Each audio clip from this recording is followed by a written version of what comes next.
ఇప్పుడు జగన్మోహన్ రెడ్డి అడుగుతున్నారు. 125 సార్లు నేను బటన్ నొక్కా మీకు స్కీమ్స్ డైరెక్ట్‌గా మీకు బెనిఫిట్ చేయడానికి. మీరు రెండే 2 బటన్లు నొక్కండి. ఒకటి వైసీపీ ఎమ్మెల్యేకి, ఒకటి వైసీపీ ఎంపీకి. రెండే బటన్లు నొక్కి తిరిగి మీ బిడ్డకి అధికారం ఇవ్వండి అని అప్పీల్ చేస్తున్నారు.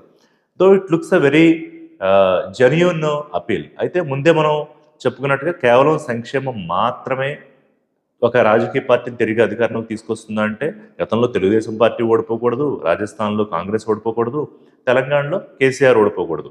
వీటితో పాటు ఇంకా వేరే స్టేట్స్ ఉన్నాయి. రీసెంట్ ఎలక్షన్స్ కాబట్టి అది చెప్తున్నా.